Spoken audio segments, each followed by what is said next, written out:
Ayan, good morning po sa bawat isa. Tayo pong lahat ay tumayo. Ayan, and alam ko, all of us are excited this morning dahil tayo ay magpupuri at sasamba sa ating Panginoon. Amen. Sige po, palakpakan natin ang ating Panginoon. Hallelujah! Hallelujah! Kapatid, malaya ka sa umagang ito na magpuri, sumamba sa ating Panginoon. Huwag kang magpapapigil. Hallelujah! Buksan mo ang labi mo, kapatid. Pasalamatan mo ang Diyos. Hallelujah! Hallelujah, Lord. Sa umaga ito, wala kami ibang gagawin kundi parangalan ka, purihin ka at awitan ka. Hallelujah! Hallelujah! Purihin ka, awitan siya, luwalhatin siya, luwalhatin siya, luwalhatin siya. Hallelujah! Luwalhatin ka, Panginoon! Hallelujah! Amen! Palakpak natin yung mga kamay na yan para sa Panginoon. Oh, luwalhatin ka, aming Diyos! Lahat ng iyong nilalang magpupuri sa iyo. Hallelujah! Hallelujah! Minsan pang awitin natin sa Panginoon, O Diyos!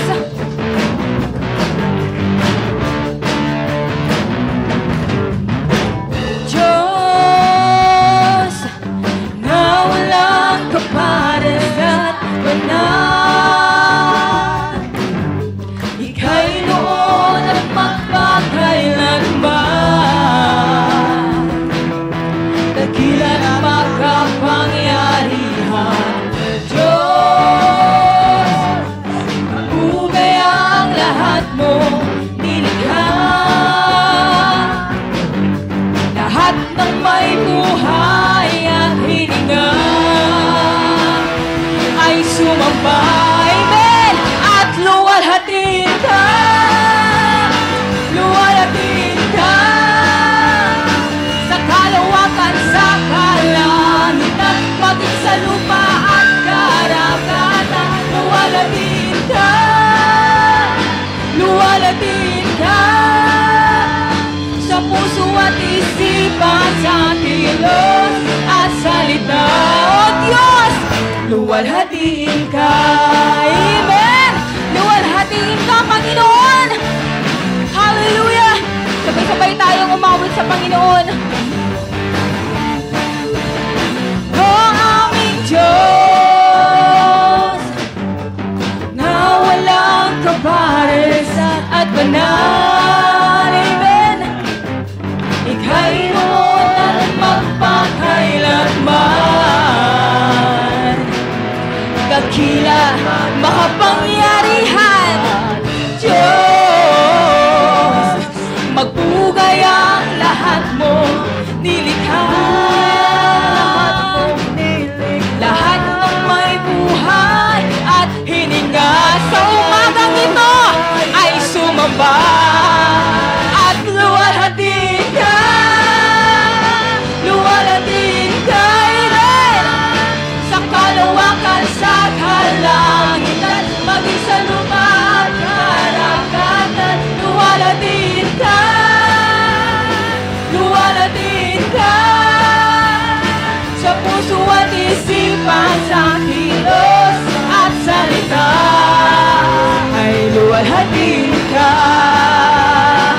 O Diyos, luwalhatin ang pangalan mo, Panginoon. Lahat ng iyong nilikha, lahat ng may buhay sa lugar na ito ay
salita, O Diyos, luwalhatiin ka, luwalhatiin ka, luwalhatiin ka.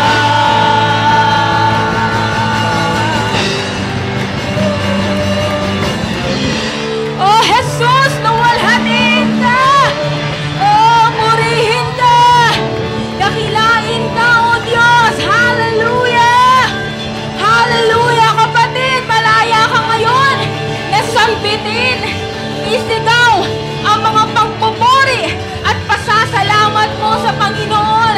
Malaya kang sumayaw, malaya kang pumalakpak at magtaas ng kamay para sa Panginoon. Ibigay mo ang karangalan na nararapat para sa ating Diyos na buhay. Hallelujah! Hallelujah! Hallelujah! Oh, purihin ka. Hallelujah!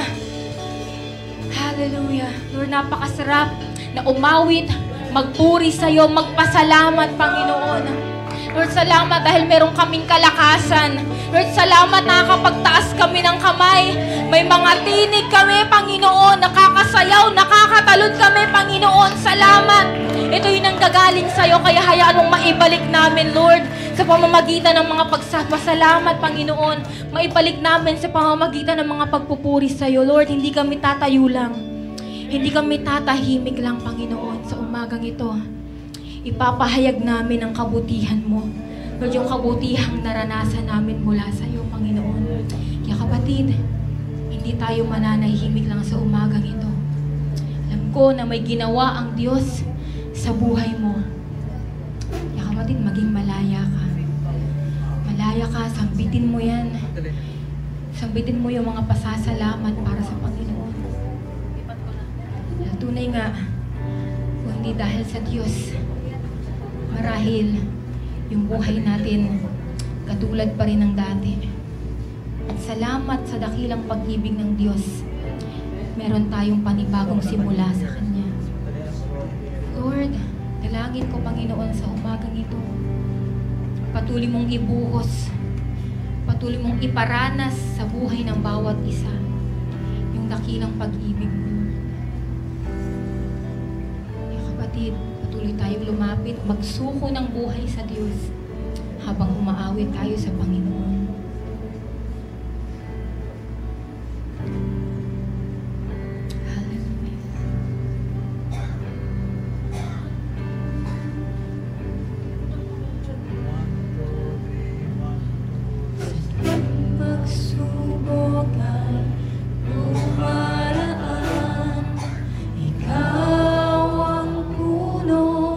Aking sandigan, ikaw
dakilang pag-ibig mo, Panginoon.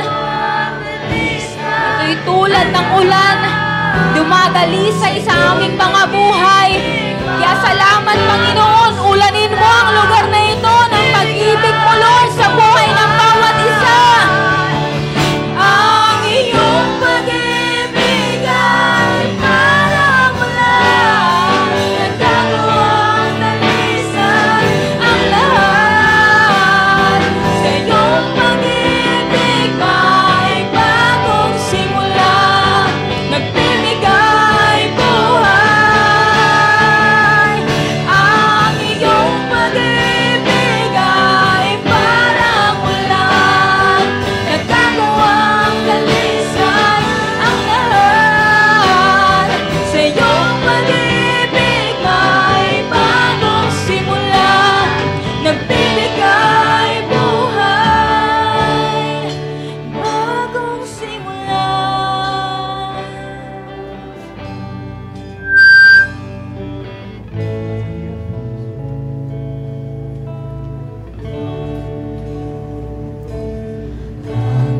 Diyos buhay ay alay ko, banal at kalugod, lugod sa'yo, pagkat walang magagawa kong hiwalay sa'yo.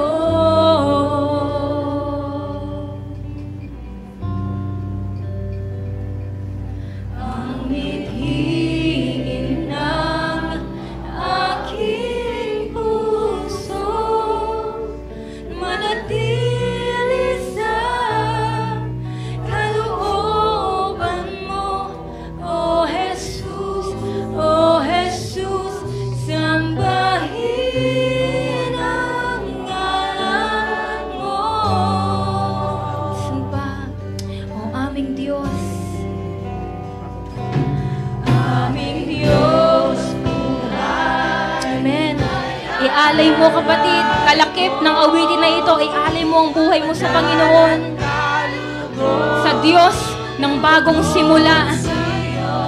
Pagkat walang magagawa kong hiwalay sa'yo.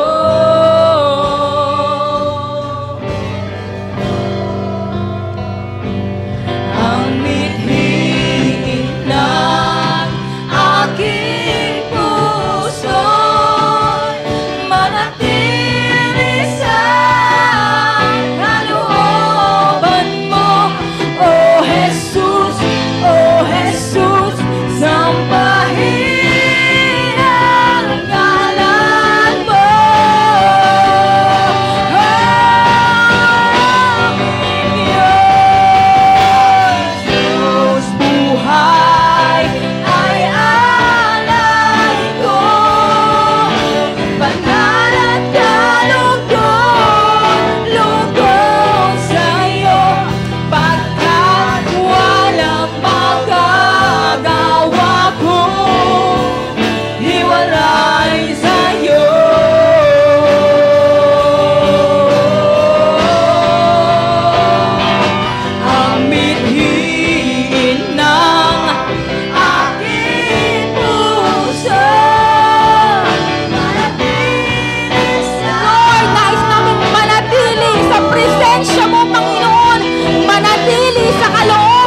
Jesus.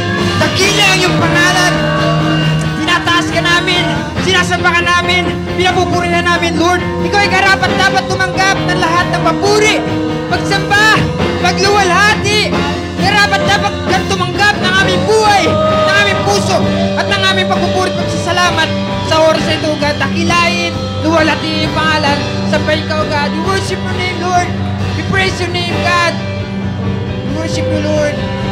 We exalt your name, Jesus. Accept all our praises.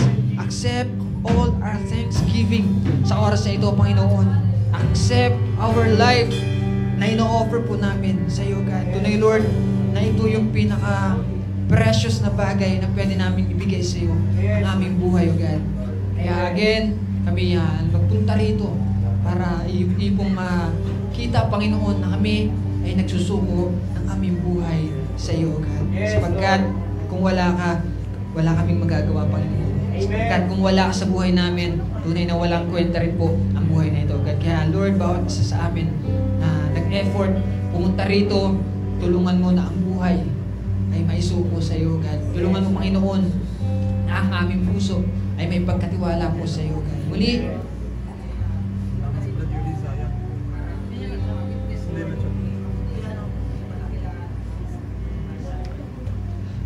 sa oras na ito, Lord, kami ay pumunta rito para muling marinig ang iyong mga salita, O God. Kaya, unang-una sa lahat, ihanda mo po, Panginoon, ang aming buhay, patuloy namin maunawaan, patuloy namin ma-enjoy ang pakinig ng salita mo, God. Kung paano na pinagpala mo ang mga nag-first service, Lord, maging ngayon sa second service na pumunta, ay we believe na pagpapalain mo rin po ang bawat sa Panginoon. Sa paglabas namin sa lugar na ito, Lord, kami ay binago mo, kami pinalakas mo, at naranasan namin, naunawaan namin ang salita mo, nagkaroon, Lord, ng pag-asa sa aming mga puso, God. We claim na kami ay sa paglabas namin, pupunin.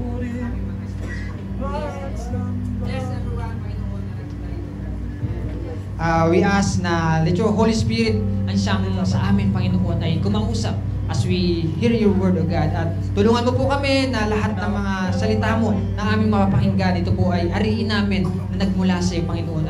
Ito po ay i-take namin na personal message mo po para po sa buhay ng bawat isa, O God. At open our hearts, open our lives, Lord. We are willing na ikaw ay kumilos, Panginoon, sa aming kalagitnaan. At ano man ang plano ng Haway to distract us, to interrupt us, winawasak namin sa pangalan ni Jesus. Ano man ang mga naiwan ng mga anak mo, Lord, sa bahay, mga responsibility, mga business, Panginoon, hayaan mo po na isang tabi muna namin, wag mong hayaan na ito ay makadistract sa aming pakikinig, God. Hayaan mo, Lord, na makita mo na ang puso namin ay buong-buo sa iyo, God. Yung attention namin ay buong-buo sa iyo, Panginoon. Wag mong hayaan na may kahati ka, Lord, sa mga oras na ito. Lord, tulungan mo kami na pahalagahan po ang iyong mga salita, Panginoon. That's why we ask, bigyan mo kami ng 100% concentration, focus po sa pakikinig ng iyong mga salita. Muli, Lord, pagpalain mo at katagpuin ang bawat sa Panginoon sa oras na ito, na sa pakikinig namin, huwag mo hayaan na mawalan ng kabuluhan. But Lord, sa aming pakikinig, tulungan mo na ito ay magkaroon ng impact po sa aming buhay. Bless our pastor, Lord, na kung saan ay magsasalita po sa amin. Gamitin mo siya para lahat ng naisin mo sa buhay namin ay maiparating po, God. At muli, ihanda mo po ang aming mga puso sa oras ito. Ikaw lamang po ang aming wini-welcome. Ikaw lamang po ang aming inaalaw na kumilos sa aming kalagitnaan. At ano man ang plano ng Haway, winawasak namin sa pangalan ng aming Panginoong Jesus. Muli, Lord, sa aming pagtatapos sa buong service na ito hanggang sa matapos, Panginoon, hayaan mo po na maisuko namin ang buhay sa iyo, God. Hayaan mo po, Panginoon, yung papuri na karapat-dapat para sa iyo, yung pasasalamat na karapat-dapat para sa iyo, mai-offer po namin hanggang sa matapos ng service na ito, God. At we claim and we believe na kami ay uuwi pinagpala mo. Marami kaming maibabahagi sa mga taong nakapaligid sa amin, Panginoon. Makikita yung changes sa mga buhay namin, O God. Maraming salamat po, purihin ang iyong dakilang pangalan. Sampahin ka, luwalhati ka. This all we pray in Jesus' name. Amen. Amen. Amen. Magandang umaga po muli sa bawat isa. Ready na po ba kayo? Amen. Kamusta na po tayo? Salamat sa Panginoon, sa kanyang kabutihan. Muli, tayo po ay patuloy na makipagniig sa Panginoon. Let's prepare our hearts, kapatid. Alam mo, sa Panginoon, simple lang. Pag nagpakumbaba ka, itataas ka. Amen? Kapag ikaw ay nag-concentrate sa Panginoon, makikita mo yung kahalagahan at kagandahan ng buhay bilang mananampalataya. So salamat po muli sa Panginoon. Ako po excited dito sa message sa binigay ni Lord kasi talagang kumbaga, pinaranas niya ito sa akin. Pinaunawa niya ito sa akin. Naranasan at salamat. Ito'y nagpala sa buhay ko. Na hindi siya biro, pero salamat Panginoon at ngayong umaga maunawaan natin. Sige po, palapakan natin si Lord minsan pa. Hallelujah! Tayo po lahat ay tumayo. Minsan pa, isang malakas sa balakpak sa Panginoong Yesus. Yes, Lord, we give you praise, oh God. We give you glory. Thank you once again. Bless your people today, oh God, through your words in Jesus' name. Amen. Ito po yung ating text. Kilala po sa mga matatagal na sa Panginoon.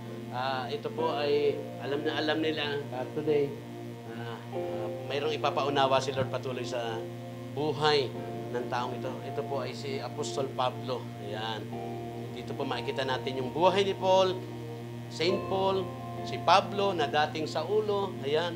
At nakikita natin dito, ano ba yung meron dito ngayong umaga. Ito po ang sabi ng salita ng Diyos. Samantala, patuloy ang pagbabanta ni Saulo. Ayan. Samantala, patuloy ang pagbabanta ni Saulo na maipapatay. Maipapatay ang mga alagad ng Panginoon. Lumapit siya sa pinakapunong pari ng mga Hudyo at tumingi ng mga sulat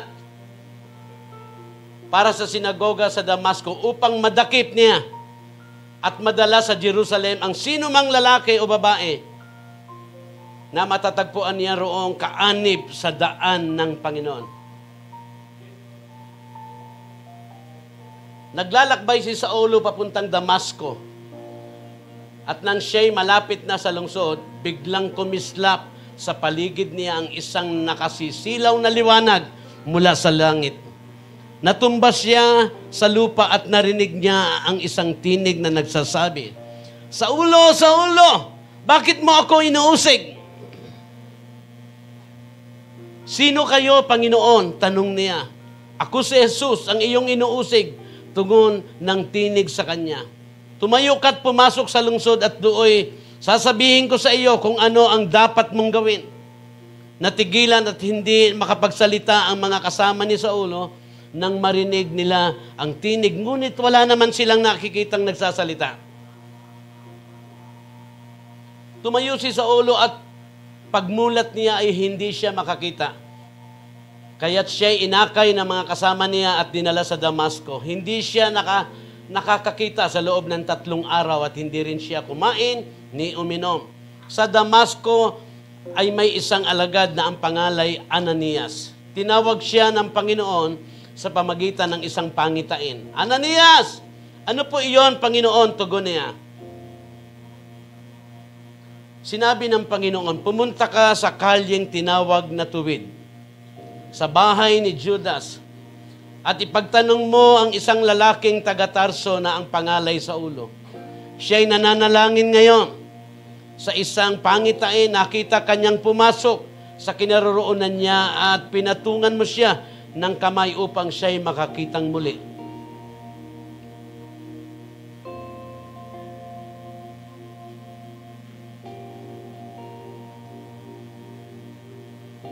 Sumagot si Ananias, Panginoon, marami po akong nabalitaan tungkol sa taong ito at sa mga kasamaang ginawa niya sa inyong mga hinirang sa Jerusalem. At naparito siya sa Damasco, taglay ang kapangyarihang galing sa mga punong pari ng mga Hudyo upang dakpin ang lahat ng tumatawag sa iyong pangalan. Ngunit sinabi sa kanya ng Panginoon, pumunta ka roon sapagkat siya'y pinili ko upang ipakilala ang aking pangalan sa mga hintil, sa mga hari at sa mga anak ng Israel. Ipapakita ko sa kanya ang lahat ng dapat niyang tiisin alang-alang sa akin. Pumunta nga si Ananias sa naturang bahay at pumasok dito. Ipinatong niya ang kanyang mga kamay kay Saulo at sinabi niya, Kapatid na Saulo, pinapunta ako rito ng Panginoong Yesus na nagpakita sa iyo sa daan na ikaw ay papunta rito. Isinugon niya ako upang muli kang makakita at upang mapuspos ka ng Espiritu Santo. Nooy day may nalaglag na tila mga kaliskis mula sa mga mata ni Saulo at nakakita siyang muli. Tumayo siya at nagpabautismo. Kumain siya at nagbalik ang kanyang lakas. Si Saulo ilang araw na nakasakasama ng mga alagad sa Damasco at agad siyang nangaral. At agad siyang nangaral sa mga sinagoga na si Jesus ang anak ng Diyos.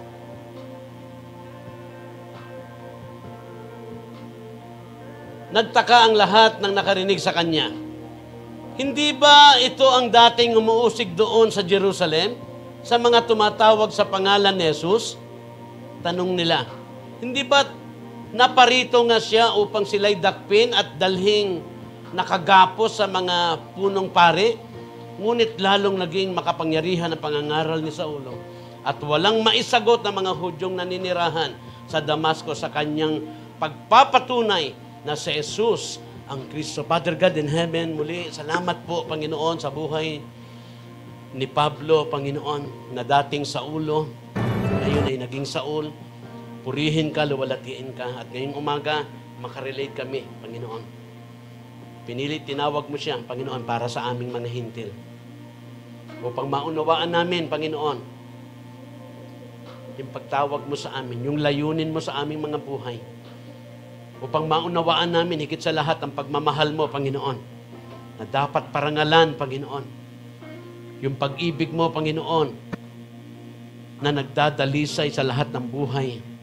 Yung pag-ibig mo, Panginoon, na nagbibigay ng bagong simula sa aming mga buhay. Nagbibigay ng makabuluhang buhay. Muli, pagpalain niyo po kami. Na tulad ni Haring Saul, Panginoon, ay ni Pablo, Panginoon, na siya'y napakasama. Hindi namin matutularan ang kanyang kasamaan.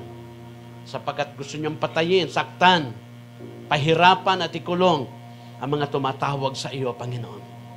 Pero Lord, siya ay pinagpala mo, binago, kinatagpo mo, katagpuin mo kami ngayong umaga sa pamagitan ng buhay ni Pablo, Panginoon. Maunawaan namin itong sitwasyon na ito, itong encounter ni Pablo sa iyo. Maintindihan namin ang kahalagahan ng pagtawag mo sa amin para manalig at sumunod sa iyo at maglingkod. Purihin ka, pagpalain mo, ihanda mo ang bawat puso, Panginoon, na pag-iimbakan ng iyong mga salita. Gabayan mo sa pamamagitan ng banal na Espiritu na maintindihan ng lahat. Uwi kami pinagpala. Samahan mo ko, empowered mo ko, Diyos. Purihin ka sa iyo ang papuri at ang pagpapala sa iyong mga anak sa pangalan ni Jesus. Everybody say amen. Amen, amen. Magandang umaga po muli sa bawat isa. So alam natin itong buhay ni Pablo, no? Ngayong umaga makikita natin. Ito po yung maging kalakasan ng bawat isa sa atin, mag-ayos at magtama ng buhay natin. Bago tayo tumuloy, gusto ko makita natin yung video niya.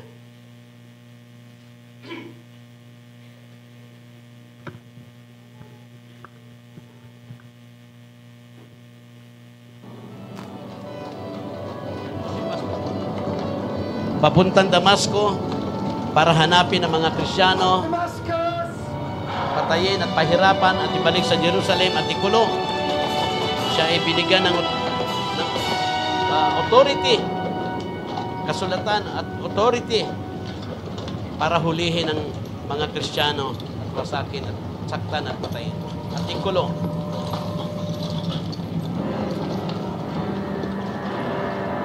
Ngunit nakita yan, nagbukas ang pinto ng langit. Lumabas ang napakaliwanag na nahulog siya sa kabayo at siya'y nabulang.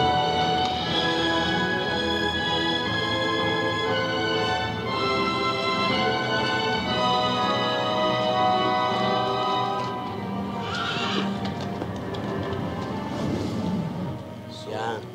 So, salamat muli sa Panginoon. So, ano po ba yung tinuturo ni Lord sa atin ngayong umaga? Sabi ko nga, ako po ay talaga nakaka-relate dito at salamat sa karanasan niya na somehow, bilang pastor, matutunan natin ang malinaw ngayong umaga at matutunan natin. So, ito po yung ating subject ngayong umaga. It's about Damascus Road. Amen? Damascus Road. Amen? Nakadaan na ba kayo dyan? Naranasan niyo na ba yan? Ano po ang sabi? Have you experienced the Damascus Road? Sino po rito nakaranas na o nakadaan na sa Damascus Road? Meron po ba? Amen. Ngayong umaga, kapatid, pauunawa ni Lord to sa atin. Na dito po, ibinigay niya ito para tumibay ang iyong pananampalataya sa Panginoon. Binigay niya ito para maintindihan ng bawat isa sa atin na hindi pa nakakaintindi. Amen? Ngayong umaga ay pagtitibayin niya yung kanyang layunin sa ating mga buhay. Amen? So yan po si Pablo, pupunta sa Damascus Road para buwagin, wasakin, patayin at hulihin at ikulong ang mga tumatawag sa Panginoon o mga Kristiyano. Gusto niyang patayin, no? Pero nakita natin na naranasan niya, may biglang bumukas ang langit. At nagsalita, may tinig mula sa langit. Pablo, Pablo! Saulo, Saulo, bakit mo ako ginaganito? Sabi niya, ano po yun, Panginoon? Sino po kayo? Yan. Nagpakilala mismo ang Panginoon, si Jesus. Ako ang Panginoong Jesucristo na inuusik mo. Hanggang ngayon, marami pa rin umuusik sa Panginoon sapagkat hindi nila alam yung katotohanan, no? Naranasan na po ba natin? Have you experienced the Damascus Road? Ano po ba yung Damascus Road? Ngayong umaga, papaunawa sa atin yan. We all have experience on the road. Yan. Dapat, o lahat tayo, ay may nararanasan o nararanasan natin yung Damascus Road. Yung kalsada, yung kalye ng Damascus Road o yung landas ng Damascus Road. Alam niyo po, ang Damascus Road, sabi dyan, Damascus Road experiences that are sometimes, pag naranasan mo yan, nakadaan ka dyan, dumaan ka sa buhay mo yan, Damascus Road na yan, sometimes, sabi dyan, happy. Amen? Tingin ka sa katabi mo, sino happy dyan? No? Pag dumadaan ka, naranasan mo yung Damascus Road, sometimes, yan po ang ating nararanasan. No? Yan po ay masaya. Yan. Yan po ay, hindi naman ay sad. Amen? Tingnan mo yung katabi mo. Baka biglang lumungkot naman ang mukha. Meron bang sad dito ngayon? Amen? No? At ano pa ba? That are sometimes, Damascus Road experiences that are sometimes, sabi dyan, tragic. Ayan. Tragic. Ibig sabihin, kalunos-lunos. Sino ba dito nakakaranas ng tragic? Kalunos-lunos. No? Yung parang nakakapanlumong sitwasyon or trahedya. May nakaranas ba rito ng trahedya? Taas nga ang kamay. Meron po bang, meron. Hindi lang maitaas maigi. No? Ano pa ba? Damascus Road, maintindihan natin yung napakahalaga po na maunawaan natin na mayroong Damascus Road sa buhay natin. Amen. At napakahalaga maunawaan natin. Damascus Road experiences that are sometimes happy, sad, tragic, and horrible. Ibig sabihin, kakilakilabot. Dumaan na ba kayo sa ganyang sitwasyon? Buhay mo nakakilabot, yung dinagdadaanan mo, nakakatakot. O, di ba, mayroong panahon, ikaw ay nayayamot sa sitwasyon mo at sa buhay mo. Minsan di mo nakikita, yung pala Damascus Road yung. Mahalaga po ba yung Damascus Road? Sabi nga doon kanina, we all have experience on the roads. Ayan. But, of course, there is nothing greater than Paul's experience. Ayan. Talagang iba yung karanasan. Wala nang hihigit. Kaya nga nakalagay sa Bible Dahil wala nang hihigit yan. At yan ay magbigay silbing alaala, gabay sa bawat isa sa atin about the road of Damascus. Na yan po'y nararanasan natin, mararanasan mo, naranasan ko, at wala nang hihigit sa naranasan ni Pablo. Nung siya po'y dumaan dyan, no? Ano po ba nangyari kay Pablo? Sabi dyan, Paul experienced change his life. Nabago yung kanyang buhay. Amen? Sabi nung nakaraan, tinanong ko yan, nakaranas ba kayo ng Damascus Road? Naranasan ko na yan. Sabi, malalaman natin.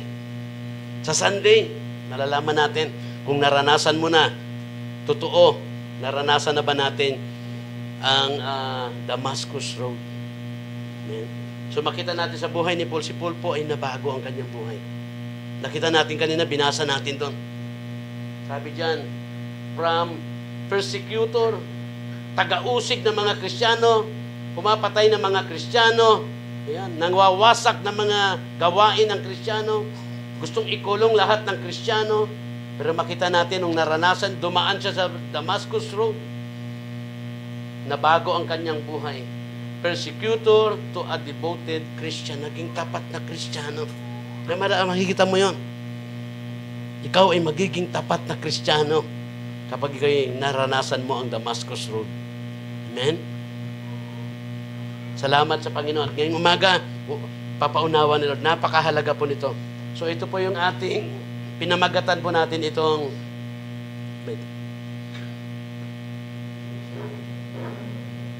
ayan, sabi dito, maybe some of you ay wondering. Ayan, nagtataka tayo, marami sa atin somehow, no? Tayo po ay namamangha. Ano kaya yan? O na, gusto nating malaman.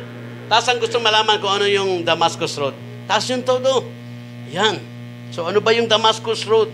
Pwede kasi tayong nagtataka ngayon, o pwedeng namamangha ka. Nakita mo natin kung ano nangyari kay Pablo. Na persecutor, naging biglang devoted, naging tapat na Kristiyano. Di ba? Pwede ba yun? Amen? Nangyari na ba sa iyo yun? Na tayo ay salbahe, maruming makasalanan, tapos biglang magiging tapat ka sa Panginoon? Naranasan mo na ba yung ganyan? Yan. So, ibig sabihin, that is Damascus Road. Yan. So, sabi dyan, ito ang tanong, what is there in Damascus Road? Ano nga bang meron sa Damascus Road? Yan. Pag dumaan ka dyan, ano po ba yan? Ano bang meron sa Damascus Road? Na si pastor ay naranasan din yung Damascus Road. Tama, yung impact kay Pablo. Nagpapaliwanag, makikita mo sa buhay mo bilang pastor, dumaan, nung pinagdaanan mo, it is true. Damascus Road, kapatid, meron. What is there in Damascus Road? Ito po yung ating tema. Talagang, hindi po biro ang Damascus Road, pero that is amazing road. Yan. Sabihin nga po natin, amazing road. Amazing road. Ayan. Yan po ay nakakamangha. Surprising road. Na-surprise si Pablo. Namangha si Pablo. Nung huli, nakita niya, namangha siya sa Damascus Road na yan sa buhay niya. At maging ikaw at ako, pag dumaan tayo dyan, dinaanan natin yan, naranasan natin yan, totoo! You will be surprised. Mamamangha ka. Amen? At ito po yung ating bibigyan diin ngayong umaga. The mystery behind Damascus Road. Ano nga ba ang misteryo? Ang hiwaga, ang lihim, ang secret, sikreto na mayroon sa Damascus Road. Amen? Isa lang po yung ituturo natin ngayong umaga. Pero itong isang ito talagang hindi ko lang alam kung tanggap nyo ito sa buhay nyo. Tanggap ba natin itong Damascus Road? Magugustuhan mo ba ito? Ano ba yung Damascus Road? Kaya mahalagang maintindihan natin yung Damascus Road. At kung ano ang meron sa Damascus Road. Ano ba yung Damascus Road? Damascus Road is, ito po, number 1, basahin po natin, a road of confrontation. So ang Damascus Road ay road of confrontation. Alam niyo po yung confrontation? Nakapag-confronta na ba kayo? Nagawa niyo na ba yan? Nakapag-confront? Ibig sabihin, conflict yan. Battle yan. Sabihin si Pablo, mayroon siyang kalaban siya ng Diyos. Diba? Tama ba? Hinahanap niya yung mga Kristiyano, pumuntahan. Permahan mo nga ito, bigyan mo ko ng authority, huhulihin ko lahat ng Kristiyano doon sa Damascus, kukulong ko, papatayin ko yung, at ikukulong, babalik ko rito lahat. So may problema siya sa Panginoon, may battle siya sa Panginoon, mayroon siyang conflict sa Panginoon. So, ibig sabihin, ang confrontation is crisis. Ano ba ibig sabihin ng crisis? Peligro. So pag nakaranas ka ng Damascus Road is a confrontation. Ito pala'y crisis, ito pala'y peligro. Di ba? Nakita natin, biglang nahulog siya sa kabayo. Nang bumagsak siya, nabulag pa. Nawala ang paningin niya. Peligro. Panganib. Yan ang confrontation. Yan ang Damascus Road. A road of confrontation. Crisis. Panahon ng kagipitan. Sino nakaranas ng kagipitan? Yun. Mga Damascus Road yan. Na-appreciate mo ba yan? Nagpahalayan sa buhay ni Pablo. Kahirapan sa buhay. Mapanganib na buhay. Naranasan niya. Nabago siya. Amen. Nagpala ito sa buhay niya, itong Damascus Road. Hindi siya biro ang Damascus Road. It's not easy. Ang mahulog at mabulag. Amen? Napakahirap, no? Taas nga ang kamay ng gustong mabulag. Wala, hindi biro yun, di ba? Isang mahalaga sa buhay natin na yun. Yan ang talagang medyo nakakatakot at nakapangambayan na isang araw ay wala na ka ng paningin. Amen? So, hindi biro yung Damascus Road na nararanasan niya sa buhay niya. Yung pala ay road of confrontation. Sabi po ng salita ng Panginoon, basahin natin sa NSB, sabi ng NSB, in Jerusalem, Saul was still threatening the followers of the Lord by saying, he will kill them. Papatayin ko sila. Lahat ng Kristiyano. So he went to the high priest.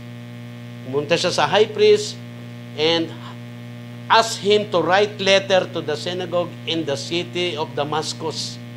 Then if Saul found any followers of Christ's way, men or women, he will arrest them and bring them back to Jerusalem. Yan ang purpose niya. Kaya siya pumunta sa Damascus. Matindi yung kanyang galit at puot sa puso sa mga tumatawag sa mga Kristiyano sa Panginoon. Minsan na ba kayo? Meron ba kayong kinagagalitan, kinapuputan mga Kristiyano? Ha? Mala Pablo yun. Diba? Kahit ngayon, nangyayari yan. Napupuot sa Kristiyano. Galit. Ganon si Pablo. At gusto niyang arisin yun. Sabi nga, hindi ito, dito. Would kill them. Papatayin niya yung kinakailangan. Ano pa? Sabi ng verse 3 ng Acts 9, so Saul headed toward Damascus, pinangunahan niya. As he came near the city, a bright light from heaven suddenly flashed around him. Saul fell to the ground, nahulog siya, and heard a voice saying him, Saul, Saul, why are you persecuting me? Saul said, who are you, Lord? The voice answered, I am Jesus, whom you are persecuting. Ako si Jesus na pinipersecute mo. Pag pinipersecute mo, Kristiyano, pinipersecute mo si Lord.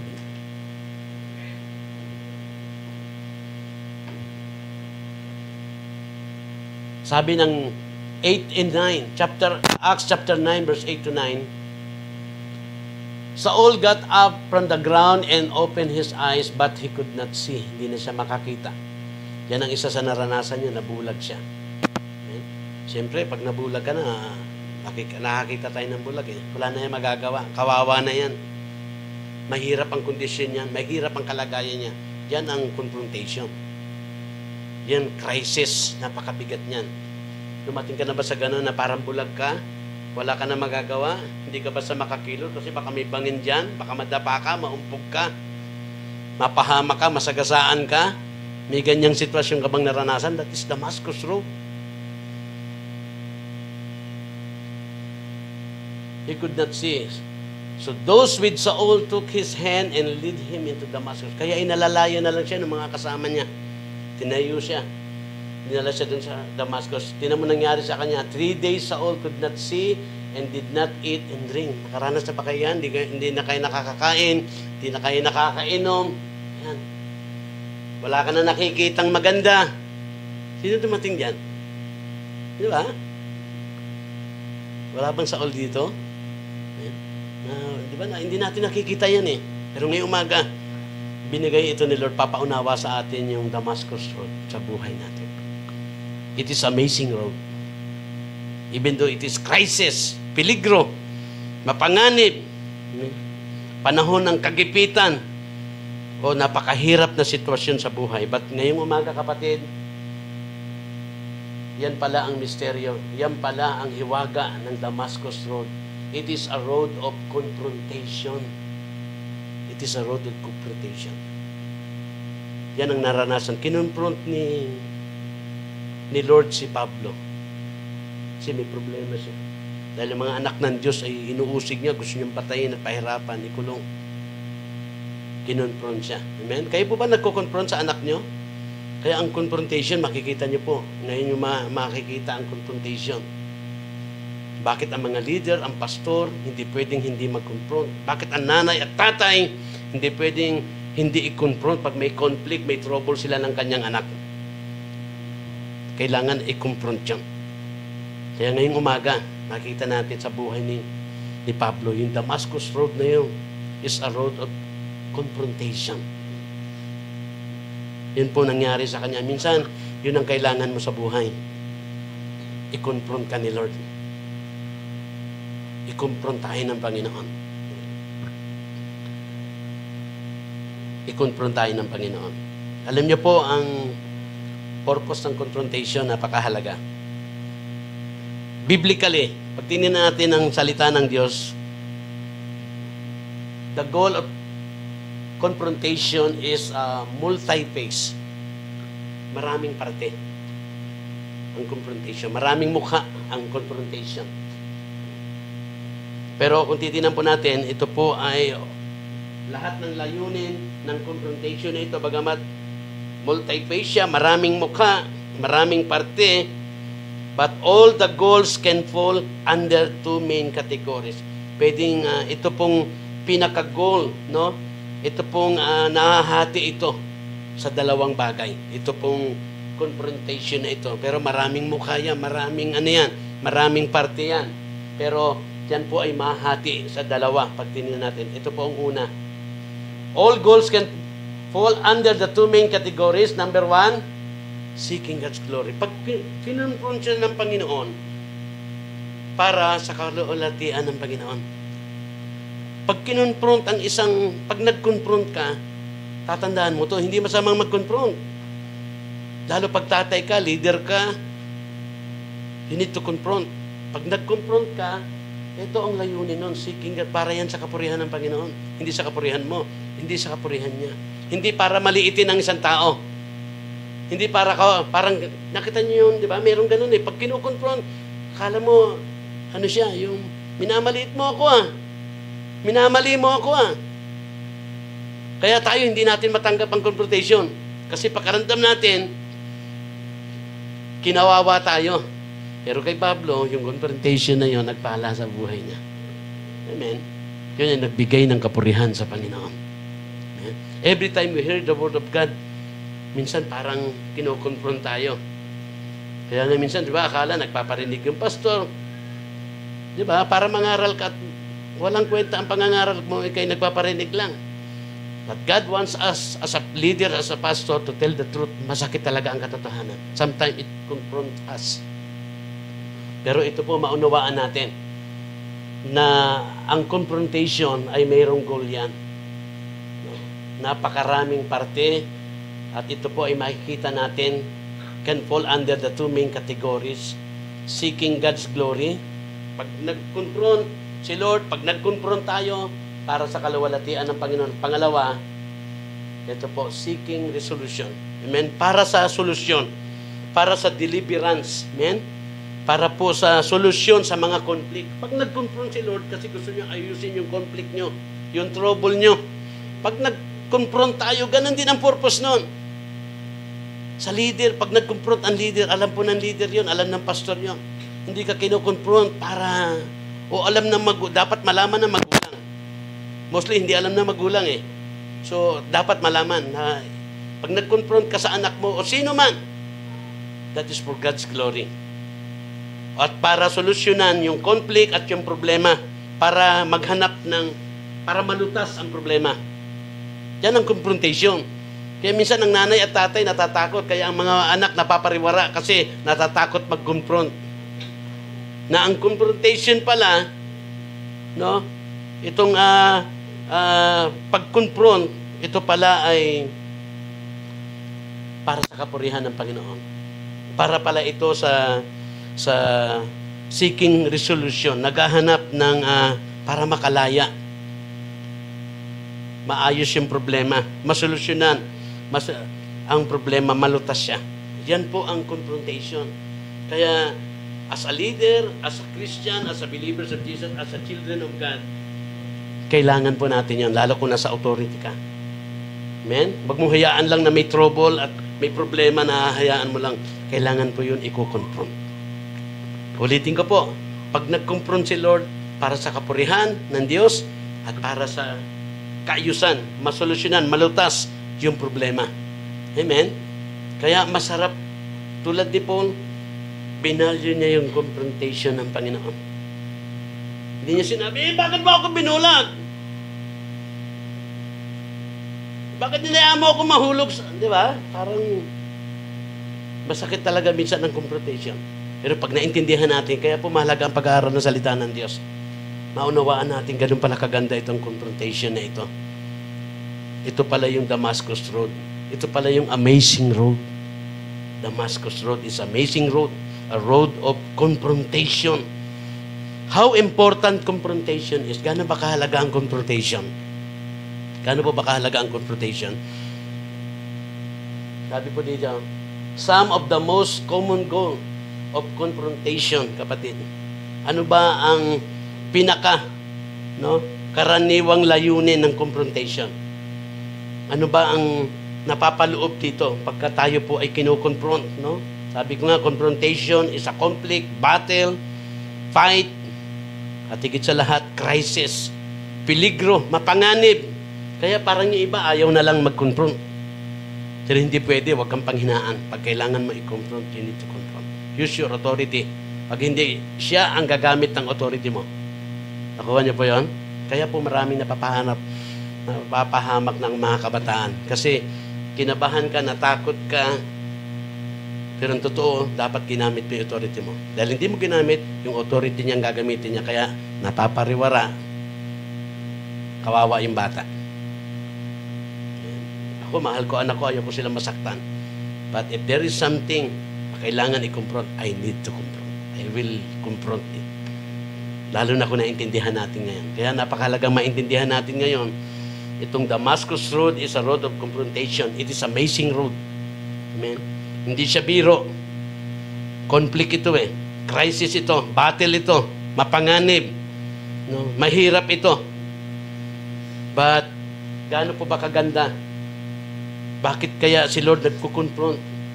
Bakit tayo kino-confront ng Panginoon? Bakit ang pastor nyo nakaranas ng confrontation? Some of the most common goal, ang layunin ng confrontation, number 1, alam niyo po, ito, clarity. Pag nung kinonfront po si Pablo ng Panginoon, yan po nagdulot sa kanya clarity.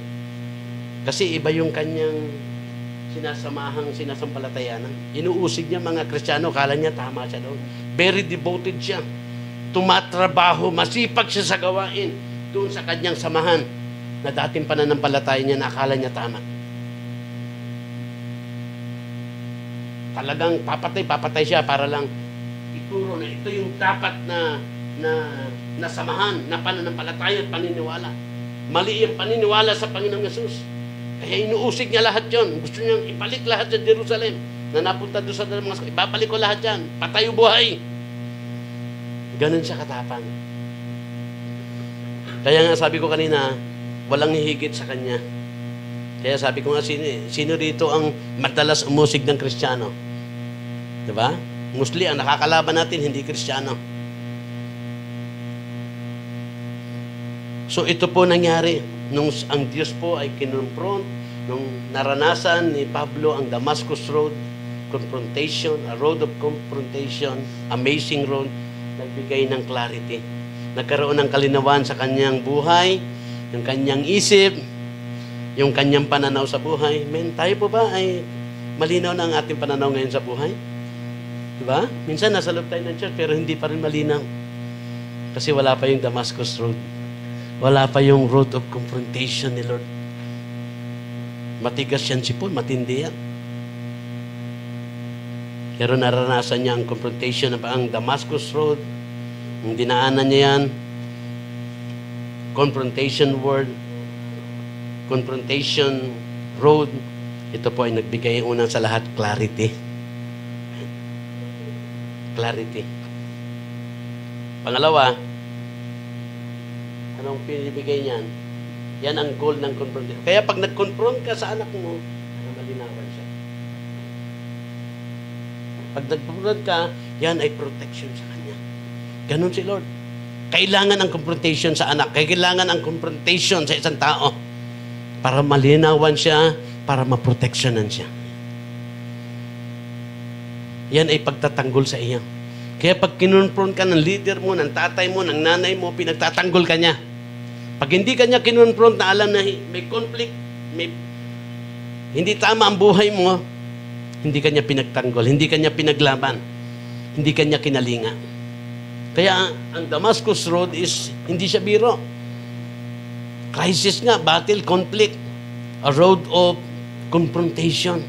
Pero amazing road. Kasi ito pala ay, ang layunin ng confrontation is to protect you.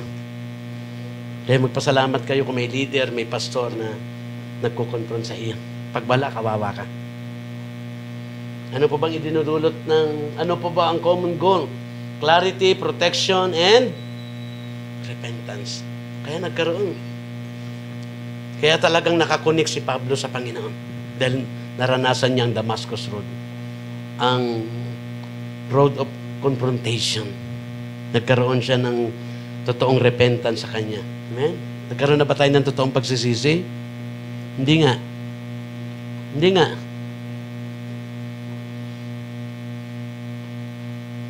Kasi mahalaga yun eh. Kahit matigas siya, kahit malinaw sa kanya yung kanyang sinasamahan, sinasampalatayanan niya na yun ang tama, kaya niyang pumatay. Kaya niyang wasakin ng iba at usigin para ipaglandakan lang na ito yung tama. Pero nang dumaan siya sa Damascus Road, a road of confrontation, ito yung naranasan. Nalinawan siya. Amen? Nawa, uuwi tayo mamaya, nalinawan na tayong totoo. Umuwi tayo mamaya, naramdaman natin yun. Kaya pala nangyari sa akin yung Damascus Road. Yung crisis na yun. Yung peligro na yun na pinagdaanan ko. Protection pala ni Lord yun. Para protectionan ako. Para pagsisihan ko yung mga bagay. Small or big sin, God hates sin. Huwag nating mamaliitin ang kasalanan. Parang ketong yan, parang cancer yan. Kahit maliit lang. Lalamunin tayo na. Kaya tatandaan natin, God is a forgiving God. Amen? Kaya pag nagsisi ka, amen? Kaya pag nagkaroon ng repentance, of course, sabi nga nagkaroon ng forgiveness. Talagang pag nakita ni Lord yung totoong pagsisisi. Kaya si Pablo, kahit anong sama, maging sino ka man, wala nang sasama pa kay Pablo kasi Kristiyano pinapatay niya. Kasama siya doon kung nakita niyo isang lingkod ng Panginoon, isang disipulo, si Stephen, isa siya sa authority para mangyari yon. Nag-authorize para mangyari yon kay Stephen. Apostol ng Panginoon. Malupit yan. Pero nakita natin, nung kinumpron siya doon, hindi siya parang, ikaw kasi sobrang salbahe ka, walang ganun si Lord. Kaya yun ang titigil natin sa ating mga pag-confront, yung paninisi. Di ba? Natutunan natin yan eh. Itigil natin yung paninisi. Bakit? Lalong lalala. Yan ang bunga ng pag naninisi tayo. Don't judge people. Kaya kailangan alam natin ang confrontation. Pag kinumpront natin yan, tama yan, nagkakaroon ng clarity, kalinawan, ng protection, repentance, and forgiveness. Si Lord ay mabuting Diyos, mapagpatawad, punong-puno ng pagmamahal sa mga lumalapit sa Kanya. Kahit gaano ka karumi, wag kang mahihiyang lumapit sa Panginoon. Mahiya ka, matakot ka pag hindi ka lumapit.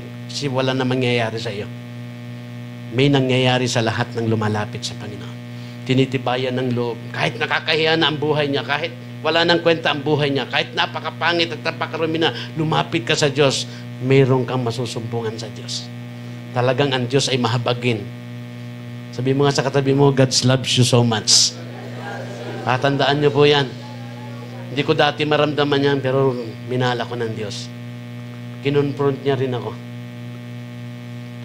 Naramdaman ko si Lord. Ayan. Kaya pag mayroong forgiveness, eto na. Nakita niyo po yung confrontation? Yan po ang common goal niyan. Kaya nagkakaroon ng reconciliation. Yung trouble ninyo mag-ama, trouble ninyo sa pamilya, yung trouble mo sa buhay, yung magulong buhay mo, pag kinonfront ni Lord yan, magkakaroon niya ng totoong reconciliation sa Panginoon. Nakapag-reconcile ka na ba sa Panginoon? Good na ba relasyon mo sa Panginoon o hanggang ngayon hindi pa rin? Pag may confrontation, pag may Damascus Road, confrontation, amazing road, yan po isa sa binibigay niyan. Nagkakaroon ng reconciliation. Kaya sa lahat ng may trouble sa akin, galit, lumapit kayo. Yung, ganun. Nagkakaroon ng reconciliation. Siyempre, pag sinabing reconciliation, ibig sabihin, muling pagkakasundo, muling pag-aayos. Kaya kahit nakagawa ka, matindi kasalanan mo, napapanumbalik ang relasyon sa Diyos. Nagkakaroon uli ng pagkakasundo. Kaya sa pamilya mo, ganun din yan. Kahit gaano kagulo yan, kahit matindi pinagano yan, one day, pag dumaan tayo dyan sa Amazing Road, nagkakaroon po yan ng may confrontation at yan po ay nagpapala pala sa atin. Nagkakaroon ng reconciliation, kaya ang mangyayari, restoration. Amen. Nagkakaroon ng restoration. Muling pagbabalik. Muling pagbabalik. Muling panunumbalik. Alam niyo po yon sa buhay natin. Kaya minsan ang gulo at mabigat, mahirap ang buhay ng tao. Kasi maraming conflict. Kaya pag kinonfront ng Panginoon, kaya ipag-pray natin yun, Lord. Ganun pala yung Damascus. Kailangan pala natin makalakbay, dumaan sa Damascus Road. Kailangan pala natin dumaan sa confrontation, road of confrontation. Kasi nagkakaroon ng restoration. Muling napapanumbalik. Ayan. Muling yung mga sugat mo sa mga past natin na pinagdaanan. Di ba maraming ganon? Bata pa lang, marami siyang pinagdaanan. Karga-karga niya yon. Pag na-encounter niya si Lord, lahat yun mahihil. Yung mga wounds, lahat ng sugat. Kaya talagang nagkaroon ng restoration. Nagkaroon ng pagbabago sa buhay ni Pablo. Na-restore siya. Siyempre, kung titinan natin si Pablo sa mga time na yun, ano kaya sasabihin nun? Lord, sorry. Hindi ko akalain. Ang dami kong pinatay na Kristiyano. Paano mo ba tatawarin sarili mo nun? Paano ka marirestore na mabigat yun? Pero dahil ang layunin ng Damascus Road o Road of Confrontation is to restore us. Para lang malinaw eh. Malabo kasi paningin mo noon. Malabo kasi pananaw natin noon. Mabigat yun, mahirap yun. Sasabihin, hindi na lalapit sa Panginoon. Kaya nga sinasabi nung abay, Brad, ka, punta ka sa church. Hindi ako pwede na, masusunog ako doon. Yan, mga dinaanan ko yan eh. Hila-hila ako ni nanay nung araw.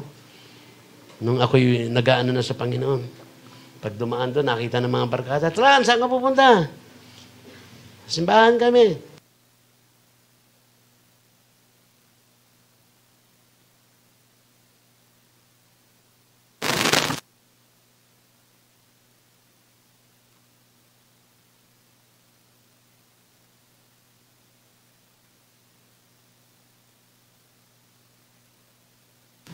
Pwede ka pa. Tabi mo sa katabi mo. Ah. Ikaw man ay bata, matanda, ano man ang kondisyon at sitwasyon mo, pwede ka pang gamitin ni Lord. Amen. May plano si Lord sa buhay mo. Amen. Pwede ka pa kapatid, kahit gaano na karaming ginawa mong kasalanan, ulitin ko sa iyo, pwede ka pa rin magamit sa kalawalatian ng Panginoon. Pwede pa rin tayo. Kahit gaano yan. Siyempre, kaya nga, kailangan ng confrontation, kailangan ng Damascus Road para makonfront tayo ni Lord. Para po yung ating mga sugat ay gumaling. Kailangan, yun muna yun eh. Kaya, pag walang confrontation ni Lord, tingnan niyo po ito, kahit maraming karanasan, wala talagang confrontation ni Lord. Walang healing ng sugat. Kahit pumasok sa church na hindi talaga na-heal ang kanyang sugat, makikita mo, hindi mo makikita ang nangyari sa buhay ni Pablo sa isang tao. Marami nang nagsasabing born again ngayon. Marami nang alam ng salita ng Diyos. Pero wala talagang confrontation. Kaya makikita natin na hindi natin makita sa buhay yung nangyari kay Paul na naranasan niya Damascus Road, na-confront siya ng Panginoon, binago, talagang yung kasama niya, naging kalaban niya. Pinaglaban niya na si Jesus. Walang makatinag sa kanya. Kahit alam na alam niya yung aral doon na yun ang tama para sa kanya noon. Ganon katindi yung Damascus Road nung nakonfront siya ng Panginoon. Kaya mahalaga po yung Damascus Road. Yan po yung nararanasan ng lahat. Na dapat lang maintindihan. Kaya yung mga sugat, Naranasan ni Pablo na heal yung mga wounds, na-restore yung kanyang health, na ibalik yung kalusugan sa spiritual, no? Siya ay pinatibay lalo sa pananampalataya niya. Pag na-encounter natin ang Damascus Road, nakadaan tayo dyan, yung confrontation ni Lord, magpapatibay ng iyong buhay. Sabihin, mahina pa siya dati. Yan ang nagpapausad ng buhay mo. Kaya marami hindi mo usad kasi hindi nakaranas ng Damascus Road. Hindi nakaranas, hindi siya lumalago, hindi siya umuunlad. Kaya ang Damascus Road po ay masakit yan, i-confront ka, masakit yan, pero makita natin. Ano yung sabi? Nagbibigay ng clarity sa buhay, kalinawan sa buhay, protection, repentance.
Yung pastor. Kabataan ko pa yan. Inom niya mamaya, ASQ, mga tando ay ram. Sa huli, pagdating sa plaza, lambanog naman. Halo-halo. With drugs. Halos lahat ng drugs. tabletas, lahat. Syrup, lahat. Alam nyo, hindi ko tinira. Sa hindi nakakaalam, dito alam na yan. Nung ako'y nalulong dyan, medyas at katol na lang ang hindi ko tinira. Tumira na ba kayo ng medyas? Hindi pa. Mamaya, papatira ko yung medyas ni ano. Nakita niyo po yon? Ganun kalugmok yung buhay ng pastor niyo. Ganun kakawawa. Wala nang kwenta. Kaya pag sasakay ako ng jeep, talagang ang diablo, sinasabi sa akin ng diablo, tumalon ka na, wala ka ng kwenta. Laging ganun. Talagang laging nakatingin ako sa ano na parang gusto ko na nga tumalon. Kasi bulong ng diablo sa akin yun. Nung hindi pa ako konektado sa Panginoon. Kaya napadpad din ako dahil ang simbahan nasa bahay, nagbigay ako ng time para makinig to respect. Actually, yun ang reason ko, to respect sa family para hindi naman sila mapaya. Mapagmahal na ako sa pamilya eh. Pero kahit mapagmahal ka sa pamilya, hindi ka konektado sa Lord, walang kwenta yun. Tatandaan nyo, walang kwenta. Kasi nandun ako yung respect ko sa pastora si nanay, yung mga kapatid ko, busy na sila lahat sa worship, nagpapastor na iba. Pero nakikinig ako, upo ako sa church kasi nandun sa bahay namin ng church. Malaking bahay namin sa Parañaque, ang tawag doon, White House. Bumababa ako para makinig. Pero isang araw, nakaramdam ako ng kakaiba. Hanggang sumama na ako. Naging masigasig na ako. Pero dumating ako sa punto na hindi nadaanan ng iba, hindi nadaanan nyo, naranasan ko. Nakisod ako. Sabi ko, ano ba to? Nahirapan ako. Hindi ko na kayang tumuloy. Ayoko na. Parang wala namang pagkakaiba. Kaya ang ginawa ko, bumalik po ako sa bisyo. Bumalik ako sa dati. Mas lalo ako naging worse. Lalo akong naging matindi. Lalo ako naging salbahe. Nung ako'y bumalik. Kaya walang nakakasupil sa akin. Kagabi nandun kami sa nakakatuwa yung grupo ng Topacio team. Si Kapitan Topacio ang team niya. Bukang bibig nila, Panginoon. Yung impluensya ng inyong pastor, nandoon na. Bago yun, salamat purihin ng Panginoon. Ganun lagi sila. Sabi ko, Lord, salamat. Kung alam na nila, yung totoong buhay ng dating buhay na nag-impluensya sa kanila. Gaano kasira. Kaya salamat sa Panginoon. Kaya nung ako po'y natisod, nabunot ako. Lumayo ako. Bumalik ako sa dati, naging worse ako. At dumating yung isang araw, alam niyo po, napunta ako sa tita ko. Sa haba ng taon. First time ko po ito, na nagka-interest ako dun sa telephone ng tita ko. Wala akong hilig yan eh. Hindi naman ako tumatawag eh. Lalo no, wala pa mga cellphone noon eh. Yung araw na yan, nung napunta ako sa bahay niya, nagkaroon ako ng interest. Hindi ko alam kung bakit. Hinuha ko yung number nila. Tapos noon, ito na mga barkada. Tumira na kami ng tumira. Grabe ang pagkatira. Ilang araw na kami tumitira. Lumala na, grabe na. Napunta ako sa isang lugar, tinakbo ko lang. Kung konti gasolina mo, maubusan ka. Pero ako hindi naubusan ng gasolina. Kung may sasakyan. Takbo lang yun. Ganun katindi. Yung ginawa nangyari sa akin. Wala na sa wisyo. Napuntahan ko yung lugar, lumapit ako sa pulis. Pati pulis, ayaw na. Nangangamba na ang pulis. Baka mapalagay pa siya sa alanganin. Parang gano'n. Hindi niya ako pinansin. Hanggang sa napunta ako sa isang tindahang maliit na hindi ko alam. Ang loob nun, inuman pala. Beer house pala. Nagkagulo ang tao na, mga tao, nagpanik. Yan. Eh, siyempre, alam niya na tamang duda iniisip ko na, huwag yung gagalawin yung bag ko na yan. Pag may gumalaw dyan, walang gumalaw. Ang dami ng tao, pati bira, pati sa labas. May dumaan pa isang loko. Sabi niya, kilala ko yan Batang Plaza yan. Salbahe yan. Tinawag yung mga barkada niya kasi napunta ako sa lugar na yan. Layo ng lugar na yun eh. Ba't naligaw ako ron? Doon pa ako dinala. Yari ka ngayon, sabi sa akin. Nagpanik na mga tao. Tapos yung tanda lang na nagbantay sa tindahan. Ito yung hindi ko ma-explain ng talagang Kasi nakakita ako ng telephone number. Ang alam ko, tumawag ako. Pero parang si nanay ang pinatawag ko ng number. Yung pinag-interesan ko ng araw na yun. Nakita niyo po yun? Nakita mo yung nandun na si Lord. The Lord wanted me to confront. Kinonfront niya ako, alam niya, tigas ko eh. Nung nandun na ako, nagalit na yung mga tao. Alam mo, marami nang tumutunog na bakal na isasaksak sa katawan ko. Kuyog na kuyog ako. Wala akong, pero nandun ang tapang ko. Talagang yun ang senaryo ko. Mapapatay ako at makakapatay. Wala nang iba. Dahil hindi ako basta magaganon lang. Talagang mapapatay ako. Pero makakapatay talaga ako. Yun ang sitwasyon ko doon. Pero dahil galing na ako sa church, natisod lang naman ako eh. Kaya ako lumayo. Sabi ko sa mga saka na ako babalik pag banal na kayong lahat. Ganon ka ba? Yun. Sabi ni Lord, fix your eyes on Jesus. Wag ka sa tao tumingin. Wag ka sa problema tumingin. Wag ka sa mga sitwasyon tumingin. Kay Lord ka tumingin. Yun ang naging problema ko. Nakatingin ako sa tao. Ano ba ito? Akala ko born again. Akala ko banal na ito mga... Bumalik ako sa dati at nilagay ako dun sa ganong senaryo. Damascus Road. Yun ang Damascus Road ko. Sabi sa akin, patay ka ngayon. Hindi ka na makakalabas ng buhay dito. Ang daming bakal, mga ice pick. Pati mga nagsiserve ng mga boy. Pero kontrolado ni Lord nila. Binigyan ako ni Lord ng pagkakataon na magpakumbaba sa Kanya. Kasi nakarinig na ako eh. Sabi ko, Lord, kung maililigtas mo ako sa lugar na ito, kung totoo ka talaga, totoo na ako sa'yo. Hindi na ako matitisod kahit ano. Totoo ko na buhay ko sa'yo. Ba nakarating nga, mamayang konti, ayan na yung sasakyan. Tabi! Kinuha ako. Nirescue ako. Walang nakapalag. May na ako. Tagas na iyak ang luha ko. Alam mo sinabi ko? Buhay pala talaga ang Diyos. Buhay pa ng Diyos? Buhay ang Diyos, kapatid. Nung ako'y tumawag, nakipagkasundo sa Panginoon. Niligtas niya ako. Hindi na ako maintindihan ng mga kasama ko. Kasi hindi ko na iniisip mga sasabihin na, nagpupuri ako sa Panginoon, tagas ang luha ko. Hanggang sa pagbiyahe mula roon. Parang tulala ang tingin nila sa akin. Pagdating doon sa tita ko sa bahay ko, may isang kubo na parang sira, maraming damo. Nandun ako, nagpupuri ako sa Panginoon. Binabalik ko lahat sa Panginoon. Hindi sila akala nila ganun na ako. Hindi ka maiintindihan ng paligid mo, kaya wag kang aasa sa paligid mo, sa Panginoon ka umasa.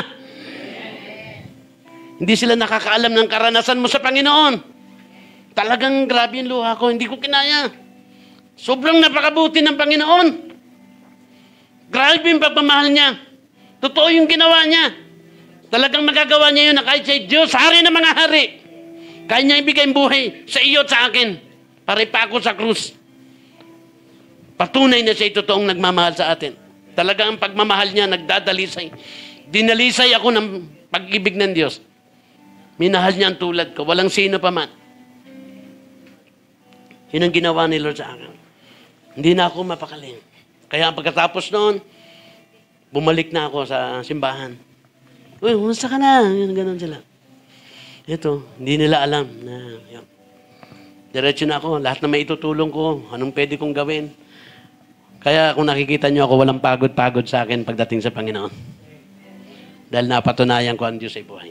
Because of my Damascus Road, amazing road, the road of confrontation, naranasan ko yung clarity, nalinawan ako.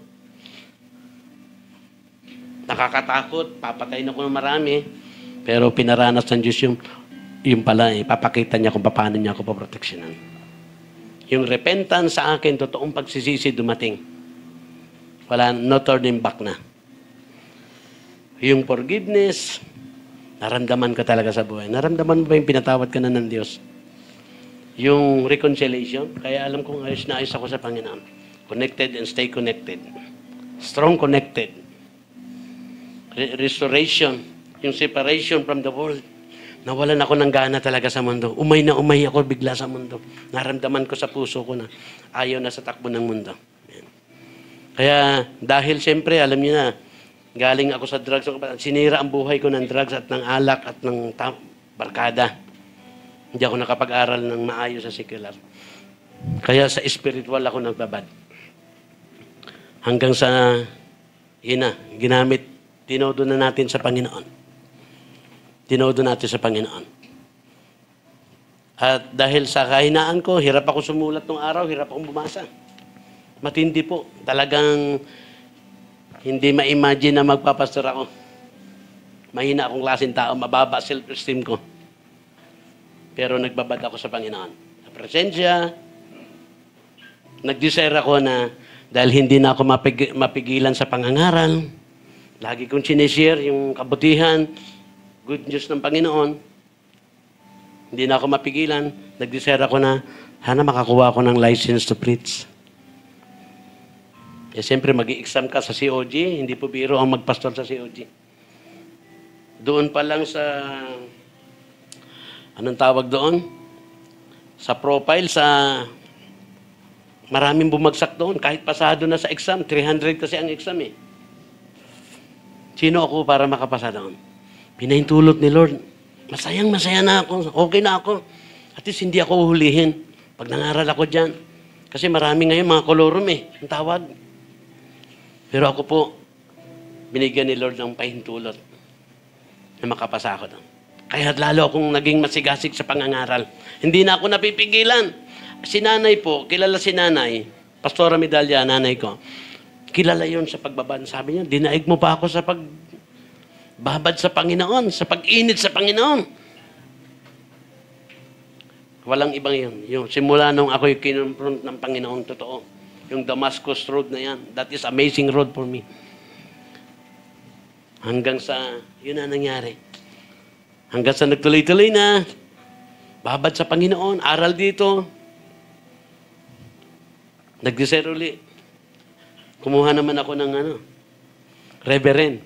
Nakapasa uli ako, 300. Tapos yung question, may mga questioner, ang dami. Hanggang sa dumating, si Lord talaga hindi papalugi. Talagang meron siyang plano sa'yo, pararatingin ka lang talaga doon. Marami kaming nag-exam ng mga sa bishop. Bishop naman. 2 lang kami nakapasa. Yung may mga simbahan na pastor na malalaki ang church, nakasabay ko sa exam. 300 ulit yun. 300 and 300 yun. Sa exhorter, reverend, at saka bishop. So pagkuha namin doon, sabi niya, Pastor, parang wala dyan yung binigay sa ating reviewer. Nag-review for bishop. Pero hindi mo nakita doon sa exam. Ang gagawin niyo. Pero praise God, pinahintulot pa rin ni Lord na makarating ako sa ganoon. Na ngayon, pinatutunayan ko na kahit sino ka, kahit hindi ka nakapag-aral, kahit mahina kang tao, marumi kang tao, ang pag-ibig ng Diyos ang dadalisay sa iyo. Isang bagong simula ang binibigay ng pag-ibig ng Panginoon. God loves you so much. Amen? Pag kinonfront ka ni Lord, ibahalyo mo yan. Bibigyan ka niya ng buhay na makabuluhan. Kaya po, kapatid, tandaan natin yan. Ito ang binunga sa atin ng confrontation. Clarification, protection, repentance, forgiveness, reconciliation, restoration, and separation. Separation from good or evil. Amen. Talagang aalisin ka niya sa kasamaan. Ha? Pag binalyo mo yung confrontation ng Panginoon, yan. Mapupunta ka sa good, hindi sa evil. Hindi sa world, kundi sa Lord. Amen. Kaya ito po, ngayong umaga, kapatid, yun po yung, yun yung aking Damascus sa buhay. Ano yung Damascus mo sa buhay? Marahil ngayon, niisip, sabi ko nga sa isa kanina, nakita mo ba yung Damascus mo sa buhay? Naranasan mo na ba? Nakadaan ka na ba ron? Nagkaroon ka na ba ng matinding confrontation sa Panginoon? Minsan mayroong na nakaranas na rin, hindi niya naintindihan. Hopefully, maintindihan natin what is Damascus Road. A road of confrontation. Amazing road. Kaya po ito ang aking paalala sa bawat isa. Look at each one. Tingnan natin yung mga nangyari, ibinunga, clarity, protection, repentance, forgiveness, reconciliation, restoration, and separation. Kaya po, anong gagawin natin sa ating Damascus Road? Amazing road. Basahin po natin. Never forget your Damascus Road. Pag mong kakalimutan yan, pag naranasan mo. And sapagkat yan ay amazing road. Amen? Kahanga-hanga. Surprising. Hindi mo akalain. Hindi rin, hanggang ngayon, surprise ako. Sa tagal na ng panahon, sa haba na ng panahon. At yung sinabi ko kanina, simula noon, after noon, yung aking pangako sa Panginoon, yung aking pagkikipagsundo, hindi na ako magpapatisod. Dumaan ako sa maraming sitwasyon. Pero hindi na ako natisod. Nakita ko yung biyaya ng Amazing Road. Nung ako'y nagkaroon ng talaga ng encounter, reconciliation sa Panginoon, nagbago ng buhay. Tingnan niyo po ito. Ito po nangyari kay Pablo. Ayan po si Pablo. Biro mo, nangangabayo papuntang Damascus. Ang puot at galit niyan sa mga Kristyano. Papatayin niya. Dadalhin niya yung patay o buhay. Pag buhay, kukulong. Pagdating, pahihirapan. Para ipakitang mali yung kanilang sinasamahan. Pero nabago. Nung naranasan niya ang Damascus Road, confrontation, biglang bumukas ang langit, lumabas ang matinding liwanag, nahulog siya, nabulag. Kaya ito po, God confront us. No? Damascus Road is a road of confrontation. God's confront us so that our life will be changed. Kaya pagka dinaanan mo yun, nakita mo pa sa buhay mo na ikaw ay totoong binago. Si Pablo po binago. Inyong pastor po binago. Kahit anong sama, kahit sino ka. Deliver in disaster. Niligtas niya ako sa kapahamakan. Ililigtas ka niya sa kapahamakan. Yan po ang Damascus Road. Yan po ang confrontation ni Lord. Damascus Road is a road of confrontation. At ito po yung last. Yan. Na ang buhay na ito ay kaya palang pwede pa pala, kaya sinabi ko sa inyo, pwede ka pa. Sabi mo nga ulit sa katabi mo, pwede ka pa. Yung buhay mo na yan ay kayang baguhin, iligtas sa kapahamakan, at yung buhay mo na yan, magbibigay ng kaluwalhatian pa sa Panginoon. Gagamitin pa yan ng Diyos. Palapakan natin si Lord. Amen.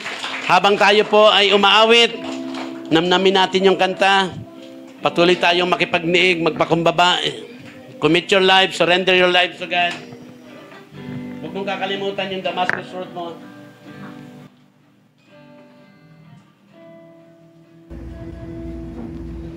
Sige po, tayo pong lahat ay tumayo. Ayan, at nawa po sa pag-awit natin ngayon, kasabay nito yung pagsuko natin ng mga buhay natin sa ating Panginoon. Hallelujah, Lord. Sa tuwing pagsubok ay dumaraan, ikaw ang punong aking sandigan. Ikaw ang masisilungan.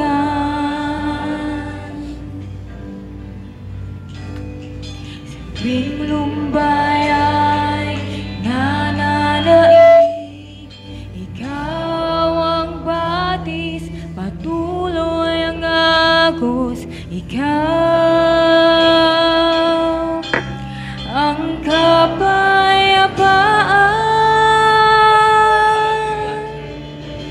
Ang iyong pag-ibig ay parang ulan, nagkagawang talisay ang lahat. Sa iyong pag-ibig may bagong simula, nagbibigay buhay, bagong simula. Oh, Jesus. Sa tuwing pagsubok ay dumaraan, ikaw ang punong aking sandigan. Ikaw ang masisilungan.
Salamat, Panginoon, dahil tuloy nga sa piling mo, merong bagong simula sa pag-ibig mo, Panginoon.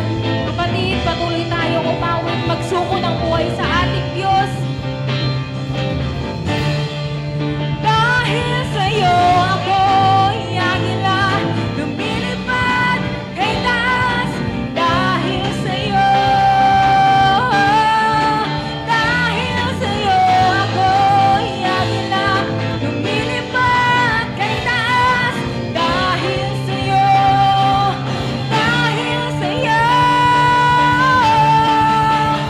ang iyong pag-ibig ay parang ulan, nagagawang dalisay ang lahat. Sa iyong pag-ibig may bagong simula, nagbibigay buhay. Ang iyong pag-ibig ay parang ulan, nagagawang dalisay ang lahat. Sa iyong pag-ibig may bagong simula, nagbibigay buhay. Ang iyong pag-ibig ay parang ulan, nagagawang dalisay ang lahat. Sa iyong pag-ibig may bagong simula, nagbibigay buhay. Bagong simula, bagong simula, bagong simula. Hallelujah, hallelujah, hallelujah. We give you praise, oh God. We exalt you, Jesus. We exalt you, Father God in heaven. We adore you, Father God. We praise you, Holy Spirit. We thank you. Yes, move and work powerfully. Oh, tsukuru sukaralakaya naman. Ienda ikalalakaya sanda naman. Sukabababaralakaya naman. Ienda ikalalakaya sanda. We give you praise, oh God. We give you glory and honor, oh God. Yes, Lord. Yes, Lord. Hallelujah, hallelujah, Jesus, hallelujah. Oh, we give you praise, oh God. We give you glory. Alam niyo po, kapatid, if we love somebody, show it. God loves us. Naramdaman ko yung pag-ibig ng Panginoon. Kaya naranasan ko yung Damascus Road. The Lord confront me. Naranasan natin yung kalinawan ng isip, yung clarity. Naranasan natin yung protection, totoong repentance, totoong forgiveness. Nagkaroon tayo ng totoong reconciliation sa Panginoon. Because God loves me, He confront me. Na-restore. Nakapanumbalik sa Panginoon. Kahit nalayo na. Kahit gaano kakalayo sa Panginoon. If the Lord confronts you because He loves you. At yung separation from the world. Bagamat nandito tayo sa mundo, but we are now citizens of heaven. We are true children of God. True faith to our Lord Jesus Christ. And ngayong umaga, kapatid, tandaan natin, pag mahal tayo ni Lord, iko-confront niya tayo. Yung kanyang pag-ibig, sabi ng kanta, parang ulan, nagdadalisay ng buhay. Ang pag-ibig niya, nagbibigay ng bagong pag-asa, bagong simula sa buhay mo. Amen? Kanta natin ang bagong simula. Ang pag-ibig niya, kapatid, ay nagbibigay ng makabuluhang buhay. Amen. The Lord will change our lives. He will deliver us from the disaster. At siya nagbibigay sa atin. Ginagawa niyang ang buhay na ito. Ang buhay mo, ang buhay ng bawat isa sa atin ay magbigay ng kaluwalhatian sa Panginoon. At yan po yung pinakamagandang legacy sa buhay na ito. Kahit nasayang na natin ito ng mahabang panahon, ngayong umaga, isang bagong simula sa bawat isa sa atin. Father God in heaven, we give you praise. Tulungan mo kami makabalik next week. Patuloy naming maunawaan ang Damascus Road, a road of confrontation, amazing road that will give us clarity, protection, repentance, forgiveness, reconciliation, restoration, and separation from this world, O God. Salamat po, Panginoon, sa iyong mga salita. Ingatan po yan sa aming mga puso. Patuloy po kami nagpapakumbaba. Igawad mong habag at grasya at kapatawaran sa lahat na nagkasala sa iyo. We surrender our life continually before you, O God. Take control of our lives. Huwag mong hayaan kami ang nagkokontrol ng aming buhay. Take control of our lives, Lord. Tulad ng ginawa mo kay Pablo, tulad ng ginawa mo sa buhay ko, take control of our lives, O God. Change our lives, O God. Ilayo mo kami iligtas mo kami sa kapahamakan. Gamitin mo, Lord, ang aming buhay. Salamat po. We claim it. Pwede pa ang bawat isa para magamit mo sa iyong ubasan, sa iyong kaharian, Panginoon, para magbigay ng kaluwalhatian sa iyo. Huwag mo hayaan, O Diyos, na masayang pa ang aming mga buhay. Pinakatiwala ko ang bawat isa, ang kanya-kanyang pamilya. Sama-sama kaming susunod, maglilingkod sa iyo, Panginoon. Sa pangalan ni Jesus, bless these people in Jesus' name. Everybody say amen. Amen. Hallelujah. Hallelujah. Sige po, tayo dumako sa ating paghahandog sa Panginoon. Itaas po natin yung ating mga handog. Pasalamatan natin sa Panginoon. Alam niyo po, our God is a responsible Father. Hindi mo na kailangan hingin sa Kanya kung isa-isahin, idetalye. Amen? Lagi ka lang magtiwala. Tumawag sa Kanya. Alam niya, pagkatiwala natin sa lahat sa Panginoon. Ang mahalaga, na-appreciate natin yung ginagawa niya sa buhay mo. Kung wala kang trabaho, bigyan ka niya. Kung wala kang hanap buhay, bigyan ka niya. Wala kang puhunan, bigyan ka niya. Amen? Just trust God. God will make a way where there seems to be no way. Amen? Itaas natin yung ating mga handog. Father God in heaven, we give you praise. Salamat po muli, Panginoon, sa iyong pagmamahal sa amin na siyang tunay na nagbago ng aming buhay. Paunawa mo sa lahat, Lord, na mahal mo kami. Kahit walang magmahal sa amin, basta mahal mo kami. Yun ang mahalaga, Panginoon. Salamat po sa oras na ito. Muli, pagpalain mong bawat isa. Narito po, dala namin, bitbit namin ang aming handog bilang pasasalamat. Tanda ng aming pananampalataya, pagmamahal at pagsunod sa iyo. Pagpalain mo mga trabaho at hanap buhay. I-promote mo, Lord. Open the windows of heaven. Pour out, Lord, overflowing blessing sa bawat isa, Panginoon. Hawiin mo lahat ng peste at salot sa mga trabaho at hanap buhay. I-bless mo ang bawat isa sa amin. Pagyamanin mo ang lahat ng nandito sa pangalan ni Jesus. Amen. Amen. Nandun po yung ating offering box.